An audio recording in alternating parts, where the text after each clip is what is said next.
Junior ডাক্তারদের দাবি মতো বিনীত গোয়েলকে সরানো হলো। তিনি পুলিশ কমিশনার ছিলেন আর হলেন।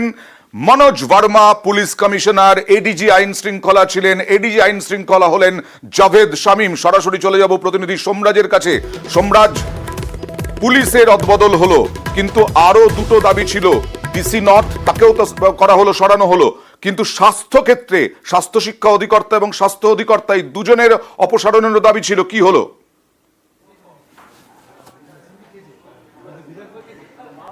হ্যাঁ দেখো, স্বাস্থ্য দপ্তরের তরফেও নির্দেশিকা জারি করে দেওয়া হয়েছে। বিকেল 4টের মধ্যেই ঘোষণা করা হবে বলে মুখ্যমন্ত্রী মমতা বন্দ্যোপাধ্যায় গতকাল রাতেই জানিয়েছিলেন, কিন্তু তার আগেই রাজ্য স্বাস্থ্য দপ্তরের তরফে জানিয়ে দেওয়া হলো যে ডক্টর কৌস্তব নায়ক, যিনি ডিএমই হিসাবে ছিলেন, অর্থাৎ ডিরেক্টর অফ মেডিকেল এডুকেশন হিসেবে ছিলেন, তাকে institute of health and family ওয়েলফেয়ারের ডিরেক্টর করে পাঠানো হলো।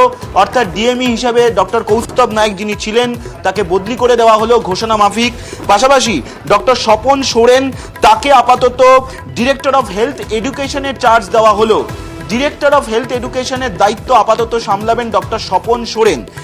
তার সঙ্গে ডক্টর দেবাশিস হালদার, যিনি ডিরেক্টর অফ হেলথ এডুকেশন ছিলেন, তাকে ওএসডি পাবলিক হেলথ স্বাস্থ্য ভবনে পাঠানো হলো। অর্থাৎ স্বাস্থ্য ভবনে ওএসডি করে পাঠানো হলো ডক্টর দেবাশিস হালদারকে। পাশাপাশি ডক্টর সুপর্ণা দত্ত, যিনি director institute of health and family welfare ছিল, তাকে ওএসডি মেডিকেল এডুকেশন স্বাস্থ্য ভবন করে পাঠানো হলো। অর্থাৎ ডিরেক্টর অফ মেডিকেল এডুকেশন এবং ডিরেক্টর অফ হেলথ এডুকেশন, এই দুই পদে যারা ছিলেন ডক্টর কৌস্তব নায়ক ও ডক্টর দেবাশিস হালদার, তাদেরকে বদলি করে দেওয়া হলো। মুখ্যমন্ত্রী ঘোষণা করেছিলেন আগামীকাল বিকেল 4টের মধ্যেই তাদের পদ থেকে সরিয়ে দেওয়া হবে, তার আগেই তাদেরকে পদ থেকে সরিয়ে দেওয়া হলো।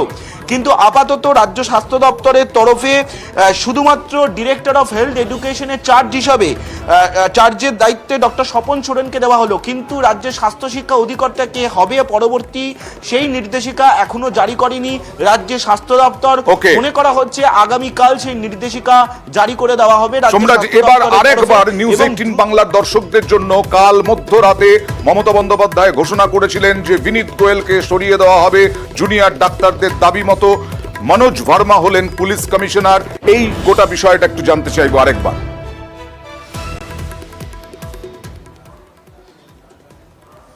হ্যাঁ দেখো, বিনীত কুমার গোয়েল, যিনি কলকাতা পুলিশের পুলিশ কমিশনার হিসেবে ছিলেন, তাকে এডিজি এসটিএফ পদে বদলি করে দেওয়া হলো। এর আগেও বিনীত কুমার গোয়েল এডিজি এসটিএফ পদে কাজ করেছেন, তাকে সেই পদে বদলি করে দেওয়া হলো। এবং কলকাতা পুলিশের নতুন পুলিশ কমিশনার হলেন মনোজ ভার্মা, যিনি বর্তমানে এডিজি আইন শৃঙ্খলার দায়িত্ব পরিচালনা করছেন।